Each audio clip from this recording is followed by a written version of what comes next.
ఎక్కడి నుంచి వచ్చారా? జగిత్యాల జిల్లా కతలాపూర్ మండలం. ఎట్లా ఉంది ఈ రోజు రైతుల పరిస్థితి చూసి ఎట్లా అనిపిస్తుంది? రైతుల పరిస్థితి ఏంటంటే ఇప్పుడు ఏది మరీ దారుణంగా ప్రస్తుతం అయితే దారుణమైన పరిస్థితి ఉన్నది. ఎట్లా అంటే ఆయన రైతు బంధు 15,000 ఇస్తా అని చెప్పి క్వింటాల్ 500 బోనస్ ఇస్తా అని చెప్పి రైతులను ఏది నమ్మించి మోసం 2 లక్షల రుణమాఫీ ఇస్తా అని చెప్పి నమ్మించి మోసం చేసిరు. రైతులు ఎట్లా నమ్మిండ్రు అని అంటే ఇప్పుడు మా తమ్ముడు ఉంటాడు, మా కతలాపూర్ మండలం తమ్ముడు ఉంటాడు, పక్కన కూర్చొని విలేజ్ అని. అయితే వరద కాలువ వాళ్ళ ఊర్లో నుంచి వరద కాలువ పోతుంది. తమ్ముడు మీకు ఏం కావాలో వరద కాలువ నీళ్ళు ఇచ్చిండు, ఎకరానికి 5,000 రైతు బంధు ఇస్తుడు కేసీఆర్. కారుకి ఓటేయాలరా మనం, ఎందుకంటే మనం విశ్వాసం ఉంచుకోవాలంటే వాళ్ళు ఏమన్నారు అని అంటే ఇప్పుడు రేవంత్ వచ్చినా అదే రైతు బంధు ఇస్తాడు, రైతు బంధు ఇంక ఎక్కిస్తా అంటుండు 15,000. ఈ రేవంత్ రెడ్డి అయితే 500 బోనస్ ఇస్తా అంటుండు. వాటికి ఆశ పుట్టించిండు, 2 లక్షలు రుణమాఫీ ఇస్తా అంటుండు. అంటే లేని ఆశ పుట్టించిండు. లేని ఆశ పుట్టించి ఏం చేసినట్టు ఆయన ఉన్నదానికి లేని దానికి ఆశపడితే ఆయన ఉన్నది ఏంది ఉంచుకున్నది ఏంది అన్నట్టు ఇప్పుడు వచ్చే రైతు బంధు కూడా రాకుండా అయిపోయింది. నాకు ఇప్పటికీ అర్థం కాని ఒక విషయం ఏంటంటే వాళ్ళ మంత్రులు కావచ్చు, కొంతమంది సోషల్ మీడియా వేదిక కావచ్చు, అసలు రైతు బంధు రాలేదు అన్నట్టు చెప్పుతోడు కొడతామన్నారు. అది ఇప్పుడు వాళ్ళు మా దగ్గరికి వస్తే మేము వాళ్ళని కొడతామా, వాళ్ళు మమ్మల్ని కొడతారా? ఇప్పుడు వచ్చిన తర్వాత ఏర్పడుతుంది రైతు బంధు. అంటే వచ్చింది కావచ్చు ఒక 2 ఎకరాలకు 2 ఎకరాలకు ఎంతో వేసిందని అన్నారు. అది కూడా ఎంతమందికి వచ్చింది అనేది తెలియదు. అది కూడా మళ్ళీ కేసీఆర్ ఇచ్చిన 10,000 ఇచ్చిర్రు, 15,000 కూడా రాలేదు. ఇప్పుడు నాకు 3 ఎకరాల 10 గుంటలు ఉన్నది భూమి, నాకు ఇప్పటికి రైతు బంధు రాలేదు. నాకు వచ్చి రాలేదు అన్న చెప్పుతోటి కొడతాంటే మరి ఇప్పుడు అన్ని కొడతామా మేము, వాడు మమ్మల్ని కొడతారా? వచ్చి ముంగడికి వచ్చి నిలుచుంటే ఏర్పడుతుంది. ఆడు మళ్ళీ తీన్మర్ మళ్ళీ ఇంకోడు అన్నారు కదా. ఆడు ఎవడన్నా వ్యవసాయం చేసిన వాడు వ్యవసాయం ఎరుకున్నాడు అయితే ఏర్పడుతుంది. వ్యవసాయం కుటుంబం వాడు వ్యవసాయం కుటుంబం అయితే మాకు రైతుల కష్టాలు గిట్టుంటాడు. మేము రాంగ తొవ్వలు చూసినాం, ఫ్లడ్ ఫో కెనాల్ మొత్తం పూర్తి ఎండిపోయినది. ఇక్కడ రాంగ అదే విలేజ్ నాకు కూడల దగ్గర ఎన్నడూ గులేదు. ఎప్పుడు 360 రోజులు కలకలలాడుతున్నారు.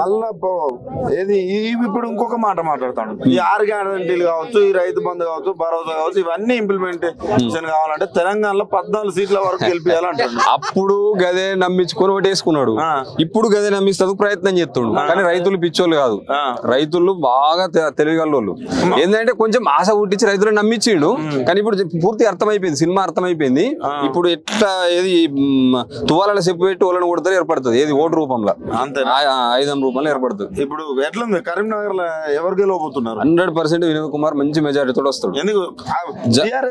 ఎందుకు ఓటేయాలి అయితే ఎందుకు ఓటేయాలని అంటే మన తెలంగాణ తరపు నుంచి ప్రశ్నించే గొంతుగా ఢిల్లీలో ఉండాలి అని అంటే వినోద్ కుమార్ అటువంటి మేధావి అక్కడ ఉండాలి.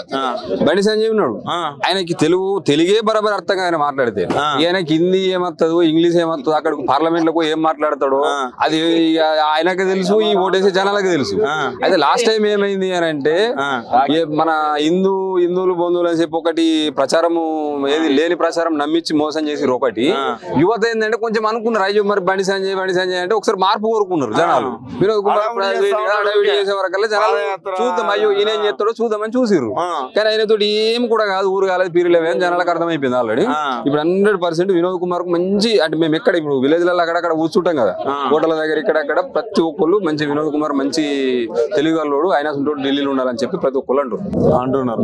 మరి ఎట్లా మరి ఇప్పుడు రైతులు ఇట్లా ఎండిపోతుంది అని అంటున్నారు, మరి నీళ్లు రావట్లేవు, కాళేశ్వరం ఏమో 1,00,000 కోట్లు బీఆర్ఎస్ పార్టీ తిన్నదని అంటున్నారు, ఆరోపిస్తున్నారు. దానిపైన ఏం మాట్లాడుతున్నారు జనాలు?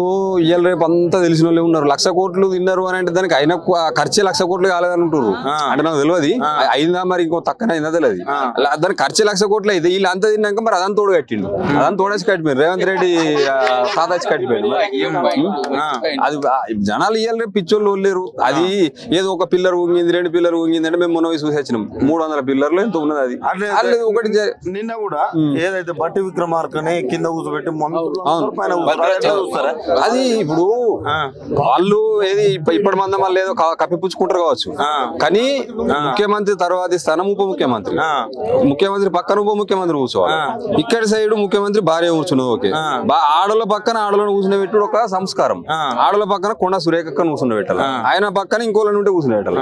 సురేఖను అడ్బంద్ కింద కూర్చుని పెట్టారు, సురేఖక్కను బీసీ నేత కాబట్టి, ఈయన ఎస్సీ నేత కాబట్టి ఈయన ఇటు బంధు కూర్చుని పెట్టి, రెడ్డిలంతా మీద కూర్చున్నారు, రెడ్డిలో అంటే అది ఇప్పుడు జనాలకు అర్థమైతుంది కదా ప్రజాపాలన వాళ్ళది. ఇప్పుడు ఈ మన రెడ్డిల పాలన వాళ్ళది, దొరల పాలన అని చేసిన మంచి చేసిన కేసీఆర్ కేసీఆర్ బంద్ పెట్టి అంటే ఆరోపణలతోటి. ఇప్పుడు ఈ రెడ్డిల పాలన ఏంటిది అనేది జనాలకు అర్థమైంది, చూస్తున్నారు ఆల్రెడీ, అందరికి అర్థమైపోయింది. ఎట్లా ఉండబోతుంది ఎంపీ ఎలక్షన్లలో ఎట్లా ఉండబోతుంది? 100% మా దగ్గర వినోద్ కుమార్ గెలుతుండు. మన రాష్ట్రంలో కూడా మెజారిటీ సీట్లు టీఆర్ఎస్ వస్తాయి, మెజారిటీ అంటే మినిమం మెజారిటీ సీట్లు అయితే వస్తాయి.